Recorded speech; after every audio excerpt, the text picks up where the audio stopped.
మానవ అక్రమ రవాణా విషయంలో కూటమి ప్రభుత్వం అత్యంత కఠినంగా వ్యవహరిస్తోందని గనుల భూగర్భ వనరుల ఎక్సైజ్ శాఖ మంత్రి కొల్లు రవీంద్ర అన్నారు. మచిలీపట్నంలోని హిందూ కాలేజీలో నిర్వహించిన మానవ అక్రమ రవాణా వ్యతిరేక దినోత్సవంలో జిల్లా ఎస్పీ ఆర్ గంగాధర్రావుతో కలిసి పాల్గొన్నారు. మానవ అక్రమ రవాణా అనేది అత్యంత తీవ్రమైన నేరం. హక్కుల్ని హరిస్తూ వారి జీవనాన్ని దెబ్బతీయటం క్షమించరానిది. ఇలాంటి పనులు చేసేవారు ఎవరైనా ఎంతటి వారైనా క్షమించేది లేదు. ప్రత్యేకంగా మహిళల విషయంలో జరుగుతున్న అక్రమ రవాణాను అరికట్టేందుకు ప్రభుత్వం చిత్తశుద్ధితో పనిచేస్తోందని మంత్రి కొల్లు రవీంద్ర అన్నారు. గన్నవరం శాసనసభ్యులు వెంకటరావు గారు జరిగిన 32.10 కోట్ల వెంటనే కొత్త గ్రాండ్ ఏర్పాటు చేయాలని కూడా ఈ సమావేశం ద్వారా తీర్మానించడం.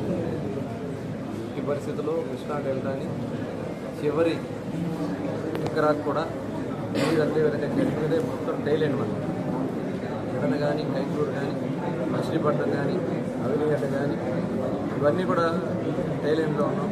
చాలా ఇబ్బందులు ఉన్నాయి. ఏమాత్రం ఇబ్బంది వచ్చినా పంటలు దెబ్బతింటాయి. ఉప్పు నీరు పొలాలకు ఎక్కేసే పరిస్థితి ఉంది. కాబట్టి దానికి కావాల్సినటువంటి కార్యక్రమాలు చేసుకుంటాం. అలాగే మన అక్కడ ఫండ్స్ కూడా సిద్ధం చేసుకొని దానికి కావాల్సినటువంటి అన్ని కార్యక్రమాలు రాబోయే కాలంలో నిర్ణయాలు తీసుకుని తెలియజేస్తాం.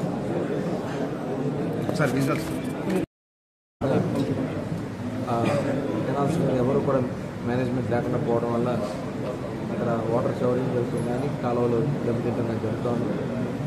ఇవన్నీ కూడా దృష్టిలో పెట్టుకుని గతంలో నీటి సంఘాల ఆధ్వర్యంలో నీరు చెట్టు కింద దాదాపు ఈ రాష్ట్రంలో 9,000 వర్కులు జరిగితే దాంట్లో ఒక పైసా కూడా ఇవ్వకుండా ఈ ముఖ్యమంత్రి గారు కాలయాపన చేసి మరి కోర్టులో కూడా వేసుకుని కోర్టు ధిక్కారం కూడా మరి చేసుకోవడం జరిగింది. దాదాపు ఇంకా 4,000 కేసుల పైనే కోర్టులు పెండింగ్ ఉన్నాయి. దాదాపు 480 కోట్ల దగ్గర రావాలని చెప్తా ఉన్నారు. ఒక కృష్ణా జిల్లాకే దాదాపు 45 కోట్ల రూపాయలు వాళ్ళ పేద రైతులు పంటలు వేసుకోవాలని చెప్పి కాలువలు బాగు చేసుకోవాలని చెప్పి సొంత డబ్బులు అప్పులు చేసి ఖర్చు పెడితే ఆ డబ్బులు కూడా ఇవ్వకుండా ఏడిపించారు. ఇవాళ ముఖ్యమంత్రి గారు దీన్ని కూడా అతి త్వరలోనే పరిష్కారం చేస్తామని కూడా చెప్పడం కూడా జరుగుతోంది. ఈరోజు చాలా ఇమీడియట్గా చేయాల్సిన వీడి కానీ రీసిజేషన్ రిక్వైర్మెంట్ కానీ ప్రభుత్వం ఇచ్చినటువంటి నిధులతో టెండర్లు పెంచడం జరిగింది. దగ్గరుండి కంప్లీట్ చేసే విధంగా ఇక్కడ చాలామంది లెస్సులు కూడా వేశారు. అవన్నీ కూడా చూసి పూర్తి స్థాయిలో పనులు చేసుకునే విధంగా ఇవాళ తీర్మానం చేసుకోవడం జరిగింది.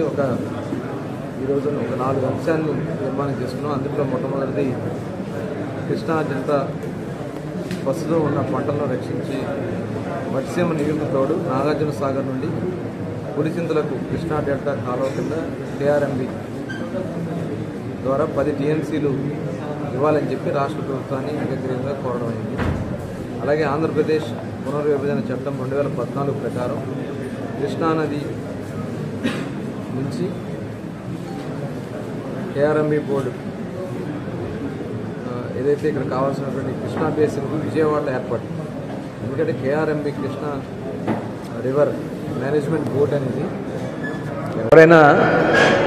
ఎవరన్నా పీక మీద తలకాయ రివర్ ప్రాంతంలో పెడతారు. కానీ గత ముఖ్యమంత్రి గారు తీసుకెళ్లి విశాఖపట్నంలో పెడతారు. అనేది కృష్ణా పరివాహక ప్రాంతంలో ఉండాలా, లేకపోతే ఇక్కడ సముద్రం ఉన్నటువంటి విశాఖపట్నంలో కావాలా కూడా. కాబట్టి ఈ సమావేశం ద్వారా కేఆర్ఎంబి కార్యాలయాన్ని విజయవాడలోనే ఏర్పాటు చేయాలని కూడా తీర్మానం చేసుకోవడం జరుగుతోంది. అలాగే కృష్ణా డెల్టాలో లస్కర్ని అవుట్సోర్సింగ్ కింద ఏర్పాటు చేసుకునే దానికోసం కూడా పర్మిషన్ కోసం తీర్మానంలో పెట్టుకోవడం జరిగింది. అలాగే గన్నవరం నియోజకవర్గంలో మరి పోలవరం కుడికాలువ 137.29 కిలోమీటర్ల నుండి ఏలూరు కాలువ అనుసంధానానికి రివైజ్డ్ ఎస్టిమేషన్ ద్వారా గన్నవరం శాసనసభ్యులు వెంకటరావు గారు జరిగిన 32.10 కోట్ల వెంటనే కొత్త గ్రాండ్ ఏర్పాటు చేయాలని కూడా ఈ సమావేశం ద్వారా తీర్మానించడం.